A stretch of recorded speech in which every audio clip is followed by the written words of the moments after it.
행정행위론 제3강 첫 번째 문제풀이 강의를 시작하도록 하겠습니다.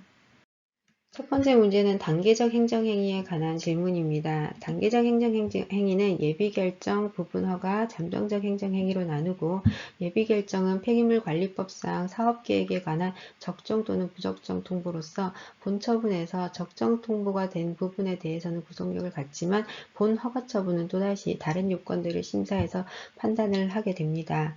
부분허가는 대규모 산업단지 건설하면서 일부 부분에 대해서만 건축허가를 해주는 거고요.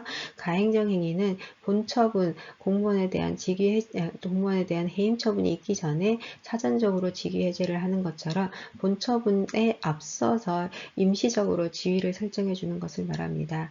자, 이러한 단계적 행정행위는 사전적 행정행위와 후행 처분이 있는데 사전적 행정행위가만 있을 때는 당사자의 권익을 침해할 가능성이 있기 때문에 이때에는 이 자체로 처분성이 있습니다. 독립해서 다툴 수 있습니다. 그런데 본처분이 있고 나잖아요. 그러면 후행처분에 이 선행처분이 흡수되어 소멸됩니다. 따라서 후행처분에 있고 나면 후행처분을 다투면 되지 이 본처분은 다툴 만한 이익이 없어지게 됩니다. 본처분을 다투면서 후행처분의 효력도 함께 후행처분의 요건이나 적법성도 함께 다툴 수는 있습니다. 자, 첫 번째 문제와 4번과 5번인데요. 공정거래위원회가 일단 과징금 처분을 하고 난 뒤에 나중에 과징금 감면 사유가 해당한다면 감면 처분을 하게 됩니다. 자, 감면 처분이 후행 처분이고 그 다음에 과징금 부과 처분이 일단 사전 처분에 해당합니다. 따라서 선행 과징금 부과 처분은 잠정적 처분이기 때문에 본 처분이 있게 되면 이 본 처분에 흡수되어 소멸한다라고 말했기 때문에 맞는 지문입니다. 자, 그 다음에 4번 보시면요. 원자로에 관한 판결인데요. 부지 사전 승인 처분이 사전 처분이죠.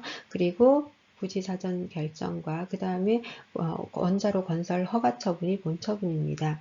자, 나중에 건설 허가 처분이 있게 되더라도 이 사전 승인을 다툴 수 있다라는 지문인데 본 처분이 있고 나면 본 처분에 흡수되어 소멸한다고 했기 때문에 사전 처분은 별도로 다툴 이유가 없게 됩니다. 자, 폐기물 처리업도요. 이 사업계획에 대한 적정 통보가 사전 처분이고 그 다음 폐기물 처리업에 관한 허가가 본 처분입니다. 자, 그런데 여기서는 사전 처분만 이루어지고 난 뒤에 이 처분을 다툴 수 있는지를 묻고 있습니다. 적정 여부 통보 절차는 중간 단계에 지나지 않더라도 그로 인하여 권리 의무를 침해할 수 있기 때문에 이 본처분이 있기 이전에는 이 사전처분만을 다툴 수 있는 항고소송의 대상성이 있다라고 봤습니다. 자, 이 1, 2, 4번은 사례를 들어서 묻고 있을 뿐이지 사실 본질적으로 묻고 있는 것은 동일합니다. 뭐냐면요. 자, 사전처분만 이루어졌을 때 이 사전처분만을 다툴 수 있냐. 사전처분은 독립된 처분으로서 그 사전처분만 있을 때는 처분성이 긍정됩니다. 하지만 본처분이 있고 나면 사전처분은 본처분으로 흡수되어 소멸합니다. 따라서 본처분 이후에는 독립된 소송 대상이 될 수 없고 나중에 본처분을 다투면서 사전처분을 함께 다툴 수는 있습니다. 2번과 4번은 단계적 행정행위와 결합해서 문제가 출제되었는데요. 2번 같은 경우는 내부적 행위와 외부적 행위를 구분할 수 있느냐 하는 겁니다. 감사원장이 소속 공무원에 대한 징계 요구를 하게 되는데요. 이 징계 요구는 징계의 단계에 들어가지 않습니다. 행정청이 일정한 처분을 하였을 때 비로소 어떤 권리관계 의무가 영향을 미치게 되는데요. 징계 요구를 한다고 해서 꼭 징계를 해야 되는 건 아니거든요. 징계 절차에 회부돼서 징계란 어떤 관계에 들어서게 되는데 징계를 하는 절차에서 아까 보셨던 것처럼 잠정적으로 직위해제 처분을 하고 본처분을 하는 것처럼 어떤 권리 의무를 직접적으로 침해하는 행정행위에 들어가기 이전의 단계다. 따라서 내부적인 의사결정 단계에 불과하기 때문에 이거는 사전적 단계적 행정행위로 볼 수 없습니다. 따라서 행정소송의 대상이 되지 않습니다. 내부행위에 불과하다라는 거 기억해 주시면 좋겠고요. 그 다음에 세 번째 확약입니다. 어업권 면허를 결정함에 있어서 우선순위를 결정하는 행위죠. 자, 이것은 순위를 결정한다고 해서 반드시 어업권 면허를 이 순서대로 우선순위자, 물론 대부분의 행정행위는 신뢰보호 원칙 등을 적용을 해서 이러한 순위대로 결정을 하게 되지만 반드시 이 순위에 따라야 한다는 것은 아닙니다. 이 순위에 대한 결정은 단계적 행정행위가 아니라 그냥 확인해주는 행위에 불과하다고 봅니다. 이 확약은 일정한 행위를 하거나 하지 않을 것을 내용으로 하는 약속입니다. 따라서 이 확약에 대한 행정행위성은 인정되지 않습니다. 자, 그래서 공정력이나 불가쟁력이 인정되지 않는다라는 표현입니다. 자, 이 내용을 한번 정리해 보겠습니다. 징계 요구를 하는 것은 징계 처분의 단계에 해당하지 않기 때문에 공무원의 권리 의무를 변동하지 않는 내부적 행정행위에 해당하고 따라서 처분성이 인정되지 않습니다. 자, 마찬가지로 확약도 일정한 약속에 불과하기 때문에 행정행위성이 인정되지 않았습니다. 2번 문제도 1번 문제와 유사합니다. 변시 7회에 나왔는데요. 내용은 부지사전 승인 처분의 법적 성격과 처분성을 묻고 있습니다. 앞서 배우셨던 내용만을 그대로 적용하시면 됩니다. 자, 부지사전 승인 처분은 사전적 부분 허가의 성격을 가지고 있기 때문에 이 원자로 부지사전 승인에 관한 허가 기준은 건설허가의 기준이 되고 부지사전 승인의 기준이 된다. 이것은 사전 승인 처분이 가지고 있는 어느 정도의 구속력을 인정하는 거죠. 단계적 행정행위로서요. 자, 그 다음에 이 부지사전 승인 처분의 처분성을 묻고 있습니다.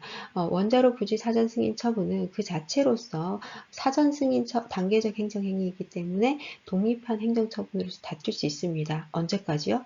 본처분이 있기 전까지요. 자, 그 다음에 5번을 보시면 본처분이 있고 나면 어떻게 돼요? 이 사전 승인 처분은 흡수되어서 독립된 존재 가치를 상실하게 됩니다. 따라서 다툴 때는 본처분을 다투면 됩니다.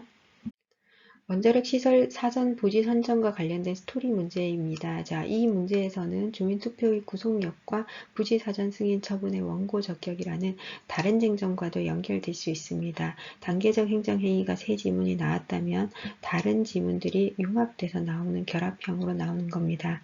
자, 여기 3번은요. 주민투표의 법에 관해서 묻고 있는데요. 지금 여기에서 시장이 주민투표법 제8조에 기한 원자력 발전소 건설 문제에 관한 투표를 하고 있다고 하고 있습니다. 자, 그런데 여기에 3번을 보시면 지자체장이 주민투표 결과에 따라서 일정한 조치를 해야 한다고 쓰고 있습니다. 자, 이 내용은 주민투표법 제24조의 내용입니다. 지자체장이나 지방의회는 이 결과에 따라서 일정한 행위를 해야 한다고 하고 있습니다.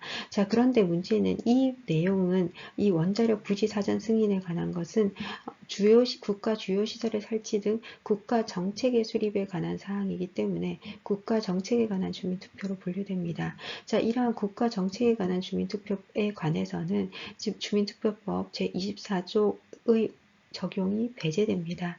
따라서 이 규정에 따른 이 지문은 이 유형의 투표에서는 적용되지 않습니다. 자, 보시면 이 규정은 국가 정책 수립에 관한 주민투표이기 때문에 이 규정의 적용이 배제되기 때문에 틀린 지문입니다. 조금 자세하게 주민투표에 대해서 아셔야 되는 문제가 변시에 나왔습니다. 자, 그 다음에 부지사전 승인 처분의 원고 적격이죠. 부지사전 승인 처분을 하게 되면 그 자체로 처분성이 있다고 아까 말씀드렸습니다. 자, 이 부지사전 승인 처분으로 인하여 피해를 입을 것으로 우려되는 주민들에 대한 원고 적격을 인정한 사례입니다. 문제 3번은 행정행위 중에서 재량행위의 사법심사의 범위 그리고 어떤 것이 재량행위에 해당하는지를 묻고 있습니다. 자, 우리 앞서 보셨듯이 입법에서 일정한 범위를 주고 그 범위를 넘어서는 경우에 재량권의 일탈, 그 다음에 재량의 한계를 넘어서는 경우에 재량권의 남용이 있게 됩니다. 우리 법원은 재량권을 일탈한 행정행위를 하였는지 남용한 행정행위를 하였는지를 판단을 하는데요.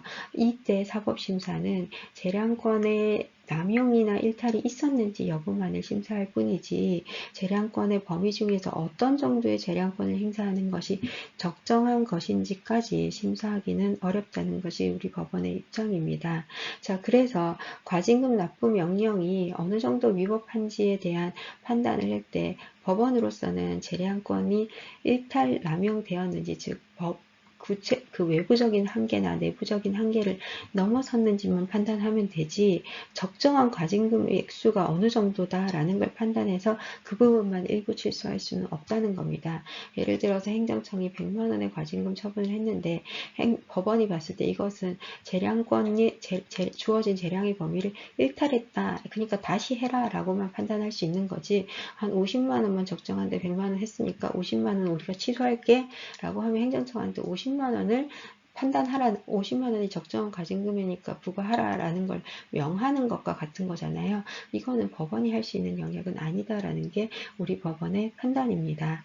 자, 니은도 마찬가지 내용입니다. 법원이 독자적인 결론을 미리 도출할 수는 없다는 겁니다. 법원으로서는 재량권이 일탈남용 없도록 재량을 행사하라라고 명할 수 있을 뿐이다라는 거고 법원이 재량권의 일탈남용이 실제로 있었는지 없었는지 여부만을 판단할 수 있는 것이지 또 구체적으로 어떠한 재량을 어떻게 행사해야 된다라는 걸 판단할 수는 없다는 겁니다. 자, 디귿과 리을은 개인 택시 운송 사업 면허가 특허에 재량 특정인에게 권리를 부여하는 재량 행위에 해당하는 것인지 아니면 요건에 해당하며 모든 사람에게 그 권리를 부여해줘야 하는 기속행위에 해당하는지를 판단하는지 묻고 있고요. 리을은 공무원 임용을 위한 면접시험에서 면접관이 판단하는 것이 재량에 속하는지를 묻고 있습니다. 자동차 운수사업법상 개인 택시 운전면허는 그 개인에게 특별한 권리를 인정해 주는 것이기 때문에 법률에 특별한 규정이 없는 한 행정청이 재량적으로 판단할 수 있다라는 거고요.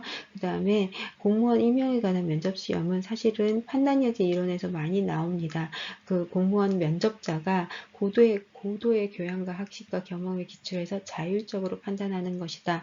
그래서 판단을 할 수 있는 여지가 상당히 많은 영역이다라고 보고 있지만 우리 법원은 판단 여지를 별도로 인정하지 않고 모두 재량의 영역에서 판단하고 있습니다. 그래서 오로지 면접위원회 자유재량에 기초한 것이다 라고 판단을 하고 있죠. 자, 이 내용을 정리해 보시면 첫 번째, 재량 행위에 대한 사법심사를 할 수는 있는데요. 우리 법원은 재량 처분의 일탈 남용 여부만을 판단하는 것이지 어떠한 처분이 적당한 것일지에 대해서 독자적으로 판단하지 않습니다. 따라서 과징금에 관해서 일부 취소만을 판단할 수는 없습니다. 왜냐하면 과징금 부과 금액에 대해서 일부 취소하고 나면 결국 남는 금액에 관한 처분을 하라라고 명하는 것과 같은 결론이 나오기 때문에 일부 취소는 인정되지 않습니다. 그리고 자동차 운수사업법상 개인택시 운전면허 부여나 공무원 면접시험에 대해서는 우리 법원이 재량행위다라고 보고 있습니다. 네, 이 문제는 행정행위에 관해서 묻고 있는데요. 동시에 행정행위의 효력과 그 다음에 성격을 함께 묻고 있습니다. 먼저 토지 형질 변경을 수반하는 건축행위가 재량행위인지 묻고 있는데요. 자, 토지 형질 변경은 토지의 형태를 바꾸는 행위를 말합니다. 예를 들면 임야를 평지로 바꾸는 행위 또는 논밭을 메워서 평탄하게 만드는 행위 이러한 행위들은 어떤 토지의 모양을 바꾸는 것이기 때문에 국토계획법상 토지 개발 행위에 해당합니다. 이러한 토지 개발 행위를 하기 위해서는 행정청의 허가를 받아야 되는 거죠. 자, 그런데 이 행정청이 허가를 하는 데 있어서 그것을 판단하는 기준이 굉장히 모호할 수 있습니다. 주관적 판단이 들어가는데요. 그 이유는 뭐냐면 이 토지 형질 변경이 절토나 성토 그리고 정지와 같은 어떤 행위를 포함하는데 절토라는 게 흙을 깎는 거고 성토라는 게 흙을 메워서 평평하게 만드는 흙을 메우는 거고요. 정지라는 게 토지를 평평하게 만드는 겁니다. 자, 그런데 이러한 행위를 했는지 안 했는지 그래서 토지 형질이 바뀌었는지 아닌지를 평가하는 것은 결국은 주관적으로 할 수밖에 없겠죠. 따라서 이러한 토지 형질 변경 행위 자체가 주관적 행위, 불확정 개념으로 규정되어 있기 때문에 그 요건을 판단할 때 행정청에게 재량권이 부여되어 있다라고 볼 수밖에 없습니다. 따라서 토지 형질 변경을 수반하는 건축 허가는 재량행위다라고 우리 법원이 판단을 했습니다. 여기서 기속행위라고 봤기 때문에 틀린 개념입니다. 건설업 면허 갱신 문제인데요. 자, 이 경우는 그 기업이 가지고 있는 성격이 면허 갱신으로 인해서 변화하는지 아닌지를 생각해 보시면 됩니다. 자, 건설업법상 A라는 회사가 건설업을 영위하고 있었는데요. 예를 들어서 5년간 허가를 받은 기업이어서 기간이 도래해서 갱신을 하게 됩니다. 면허를요. 자, 그러면 이 건설회사가 이 갱신을 통해서 전혀 다른 회사가 되는 것은 아니라고 생각할 수 있습니다. 따라서 A가 이 5년 기간 내에 받은 어떤 제재적 행정처분이 갱신한다고 해서 없어진다고 볼 수는 없겠죠. 따라서 건설업 면허의 갱신은 기존 면허의 효력이 동일성을 유지하는 효력을 가지고 있기 때문에 갱신적 위법 사유가 갱신했다고 해서 없어지는 것은 아니다라는 겁니다. 자, 요 개념을 여러분들이 보시면 됩니다.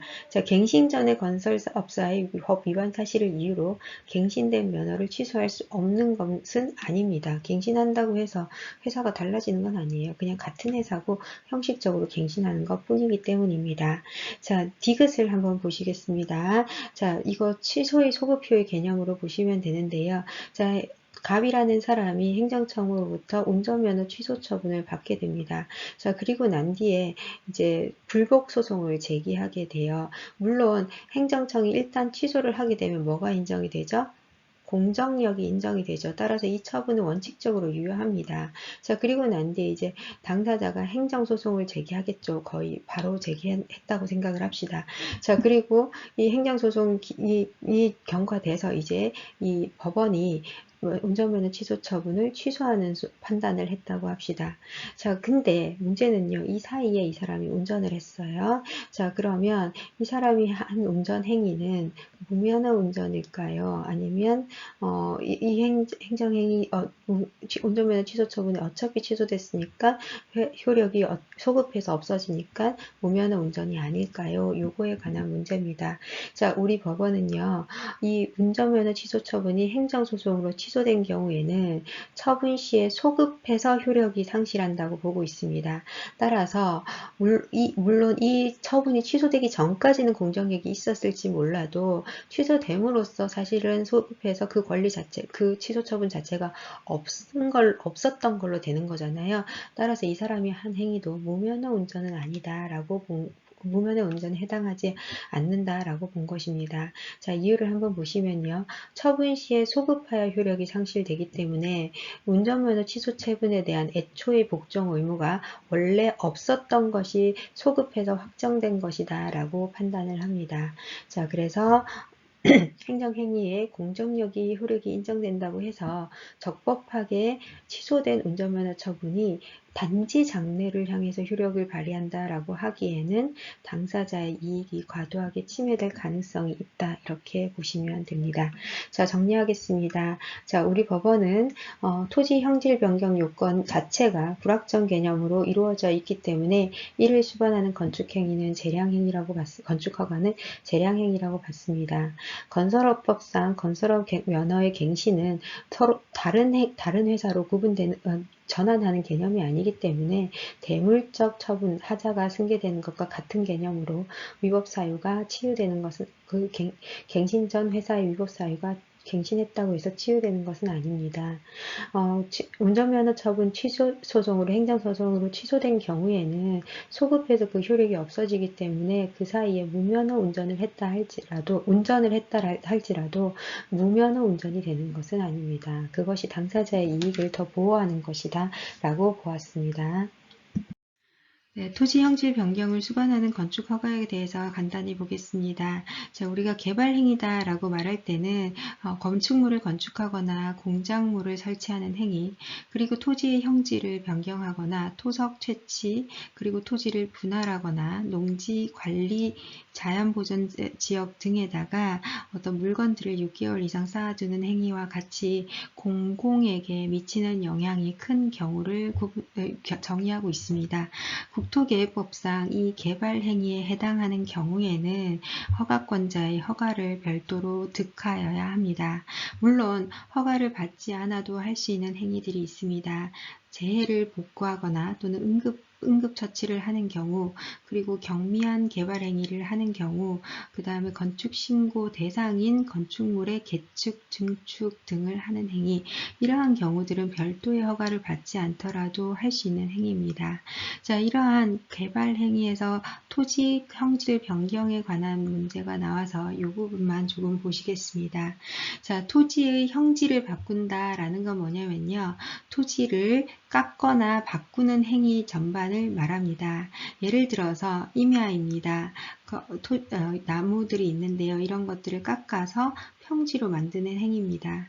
또는 논밭과 같이 울퉁불퉁한 지역에다가 토지를 메워서 평탄하게 만드는 행위, 땅의 모양을 바꾸는 행위라고 생각하시면 됩니다. 그 대표적인 행위들이 국토계획법에 표현이 되어 있는데요. 절토, 정지, 성토, 포장 등이 있습니다. 흙을 깎거나 성토, 흙을 쌓거나 메워 넣는 행위, 정지, 땅을 고르게 다듬는 행위, 그리고 포장은 아스팔트나 콘크리트 같은 것 등을 깔아가지고 평평하게 노면을 포장하는 행위 등의 방법으로, 이것들은 다 수단들입니다. 자, 이러한 방법으로 토지의 형상을 변경하는 행위를 말합니다. 또 다른 행위는 공유 수면을 메우는 행위입니다. 바다를 메워서 매립해서 이제 땅을 만드는 거죠. 흙을 메워서요. 자, 그것도 일종의 땅의 모양을 바꾸는, 형상을 바꾸는 행위에 해당하는 거기 때문에 토지의 형질 변경에 해당합니다. 자, 이러한 토지의 형질 변경은 국토계획법상 토지 개발 행위에 해당하기 때문에 아까 보셨던 유형이죠. 따라서 이 경우에는 허가권자로부터 개발 행위 허가를 별도로 받아야 됩니다. 보셨던 것처럼 이러한 개발 행위는 재량 행위에 속합니다. 왜냐하면 이러한 모양을 바꾸는 행위를 평가하는 것은 허가권자의 재량이 상당히 반영될 수밖에 없는 행위이기 때문입니다. 자, 여러분들이 조금 헷갈릴 수 있는 개념이 토지 형질 변경과 지목 변경입니다. 지목은요, 토지의 종류를 바꾸는 겁니다. 우리가 전, 답, 대, 임야 이런 표현들을 씁니다. 우리 국토계획법에는 토지의 지목이 28가지로 규정이 되어 있습니다. 일반적으로 토지의 형질을 먼저 바꿔요. 예를 들면 임야로 이루어져 있는 지역을 이제 평평한 땅 모양으로 바꾸고 여기에다 건축물을 짓기 위해서 대로 바꾸려고 합니다. 자, 그러면 이 형질을 먼저 바꾸고 그에 대한 토지 형질 변경 허가를 받은 이후에 지목 변경 허가를 신청해서 지목을 바꾸게 됩니다. 행정행위의 효력에 대해서 묻고 있는데요. 여러분, 불가쟁력과 기판력을 구분하셨습니다. 불가쟁력은 형식적 확정력입니다. 기간이 경과되거나 어떤 요건들을 더 이상 갖출 수 없는 상황이 되어서 당사자가 당의 처분이나 재결의 효력을 더 이상 다툴 수 없는 어떤 상황이 발생하는 것입니다. 자, 그런데 기판력은 실질적 확정력입니다. 처분의 기초가 된 사실관계나 법률적 판단이 이제 확정이 되어서 당사자나 법원이 모두 다 이 기판력, 이 판결에 모순되는 주장이나 판단을 할 수 없게 된다는 것을 의미합니다.